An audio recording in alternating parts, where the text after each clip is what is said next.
Proclamação do Evangelho de Jesus Cristo segundo Lucas. Glória a vós, Senhor. Naquele tempo, um mestre da lei se levantou e, querendo pôr Jesus em dificuldade, perguntou: Mestre, que devo fazer para receber em herança a vida eterna? Jesus lhe disse: O que está escrito na lei? Como lês? Ele respondeu: Amarás o Senhor teu Deus com todo o teu coração, com toda a tua alma, com toda a tua força e com toda a tua inteligência, e ao teu próximo como a ti mesmo. Jesus lhe disse: Tu respondeste corretamente. Faça isso e viverás. Ele, porém, querendo justificar-se, disse a Jesus: E quem é meu próximo? Jesus respondeu: Certo homem descia de Jerusalém para Jericó e caiu nas mãos de assaltantes. Estes amarraram tudo, espancaram e foram embora, deixando-o quase morto. Por acaso, um sacerdote estava descendo por aquele caminho. Quando viu o homem, seguiu adiante pelo outro lado. O mesmo aconteceu com um levita. Chegou ao lugar, viu o homem e seguiu adiante pelo outro lado. Mas um samaritano que estava viajando chegou perto dele, viu e sentiu compaixão.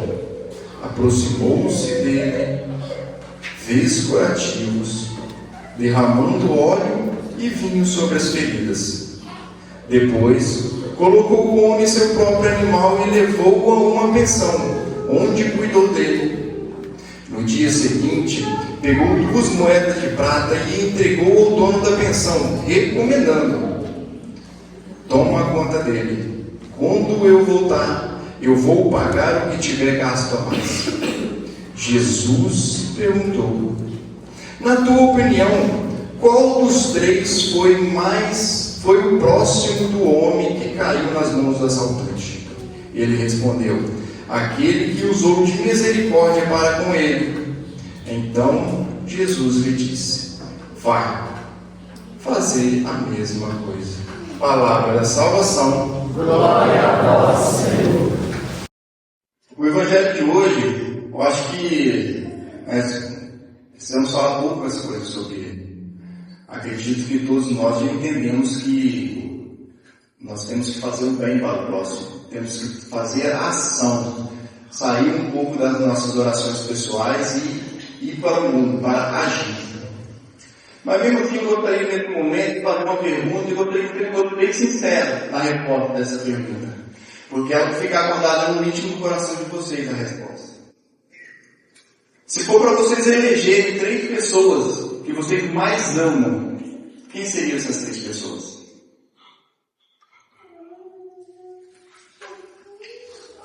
A história que nós acabamos de ouvir no Evangelho de hoje, ela também é retratada por Mateus, no capítulo 22, e Marcos, no capítulo 12. Mateus traz o título como um grande mandamento.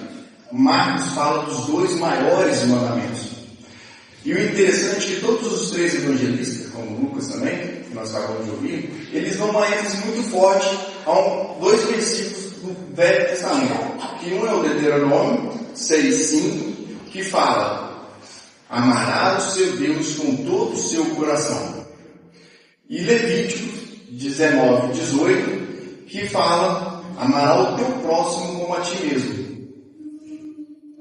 Então eu gostaria nesse momento que voltássemos e lembrassem daquelas 3 pessoas que nós guardamos no coração.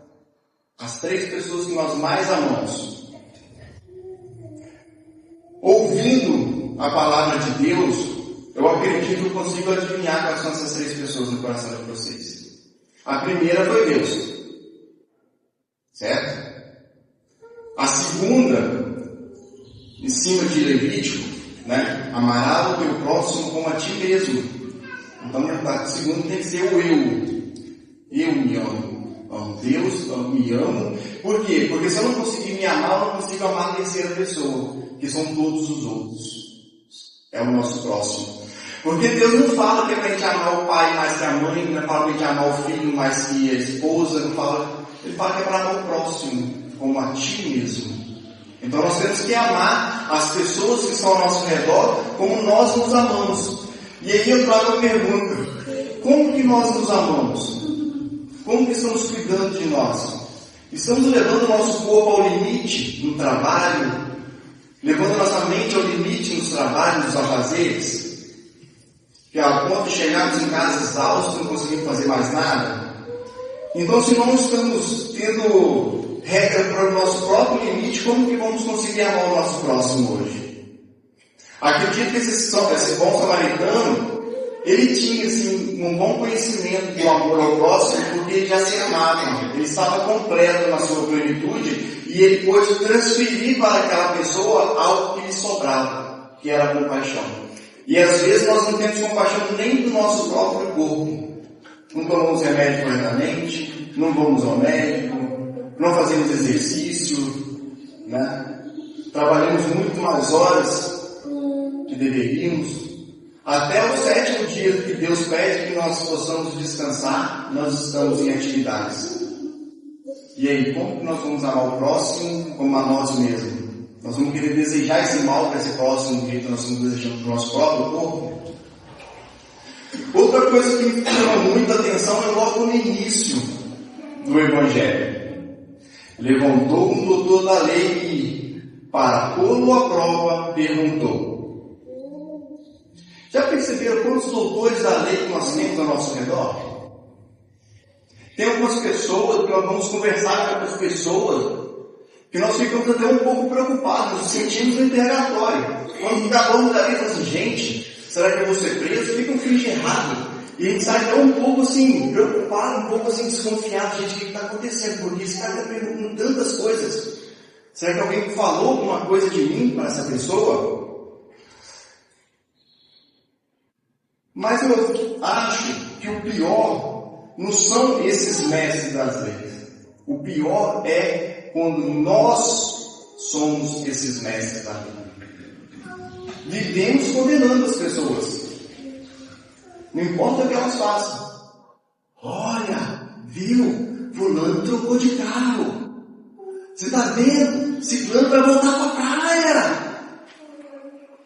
Eu não aguento. Passo na frente da casa dele todo dia. E como que ele não consegue enxergar que a porteira da casa dele está caída? Só condenando. Só sendo mestre da lei. Só querendo ser melhor que o outro. Só querendo colocar o outro à prova. E quantas vezes nós olhamos para nós mesmos? Quantas vezes nós, ao comentar sobre essas coisas, nós nos colocamos primeiro na frente dessas perguntas? Por que eu chamo a atenção para essas coisas? Na nossa região é muito comum famílias italianas, descendentes de italianos. E os italianos, eles têm hábitos diferentes de muitos povos. E um desses hábitos que nós temos é o poder de abençoar. As pessoas falam com muita frequência o italiano, e as pessoas que convivem com o italiano acabaram pegando também essas falas dos italianos. Uma delas é o que? O filho chega para a mãe e fala assim: mãe, benção mãe. A mãe responde: Deus te abençoe. Vocês acreditam que essa palavra dessa mãe tem poder sobre esse filho? Lógico, tem muito poder. Gente, a palavra, ela é tão forte na vida de todos nós, que dependendo do que você diz para uma pessoa, ela tem o poder de mudar o humor dela. Você viu na cena? Seu pai faleceu. 2 frases. Qual que é o sentido que a pessoa vai receber isso? Né? É forte. A palavra, o poder dela é tão forte, tão grande, que Deus criou um mundo usando apenas as palavras. Então, eu gostaria de trazer isso aqui hoje para que nós possamos ter um pouco de cuidado nas palavras. Porque nós temos o dom da graça através dessas palavras. Mas infelizmente nós usamos muito a desgraça, que é o dom de tirar a graça do outro. Infelizmente, quando nós simplesmente pensamos ou nós falamos algo sobre o outro, nós já estamos tirando a graça dessa pessoa. Ele vai plantar isso e não vai dar em nada. Gente, a mulher daquele cara é um atraso de vida. O casamento desse daí não dura um ano. Gente, só em falar ou pensarmos algo sobre essas pessoas, nós estamos roubando a graça que poderíamos ter dado para ela. Porque a oração que nós fazemos, todas elas são por pensamento ou palavras. Então elas são ditas, são pensadas. E as orações que nos trazem coisas boas, elas também podem trazer coisas ruins, se forem mal feitas. Então, acredito que nós temos que parar de falar essas coisas ruins sobre as pessoas, parar de, mesmo se a gente está vendo algo que ela está fazendo errado, vamos orar para que ela melhore naquilo. Ou talvez Jesus, Deus, trabalhe no nosso coração de uma forma que às vezes nós não conseguimos compreender. Às vezes nós estamos falando algo ruim sobre certas pessoas que nós conseguimos enxergar, mas Deus não está mostrando o defeito daquela pessoa para a gente. Ele está mostrando o que nós deveríamos mudar dentro do nosso íntimo, dentro do nosso interior. Então, se você está vendo que a cerca da propriedade de outra pessoa está ruim, talvez é porque a sua cerca está ruim. Se você está vendo que o casamento do outro não vai dar certo, olha para o seu casamento. Talvez Deus está utilizando aquele exemplo lá para que você tome tendência na sua vida. Então vamos fazer como Jesus nos pediu. Vamos anunciar a boa nova. Vamos ser um canal de graça na vida das pessoas que estão ao nosso redor. E para terminar, eu vou contar uma pequena prosa para que todos nós possamos refletir um pouco mais sobre a nossa vida. Já perceberam que algumas pessoas vivem o extraordinário, enquanto outras apenas existem? Essas têm rotinas desgastantes, acordam, trabalham e voltam para casa. Conversar com elas sempre nos traz cargas pesadas ou negativas. Geralmente elas sempre estão correndo atrás de algo.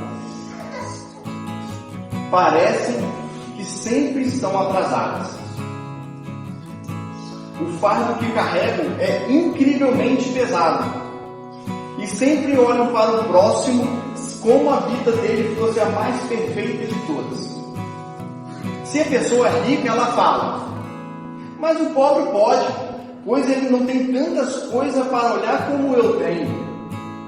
Se a pessoa é pobre, ela fala: o rico tem a vida muito mais fácil, pois ele tem muitas coisas que eu ainda não tenho. E a vida passa e a felicidade não chega. Eu acredito que nada é para levar, tudo é para viver aqui. Pois quando nascemos, Deus nos dá a oportunidade de viver no fabuloso mundo que Ele fez para nós. Enquanto seu coração bater, você terá a oportunidade de viver lindos momentos.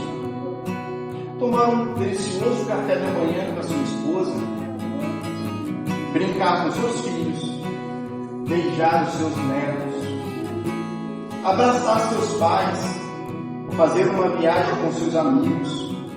Lembre-se, tudo é para viver aqui. Não fique trancado dentro da certeza da sua mente, dos seus problemas, das suas mágoas, das suas raivas, da sua dor ou das suas preocupações. Se você está respirando, significa que o nosso Criador está te oferecendo a oportunidade de fazer o melhor, de viver o extraordinário. Então, ao sair daqui hoje, faça diferente. Perdoe, abrace, ame. E o mais importante de tudo, diga eu te amo.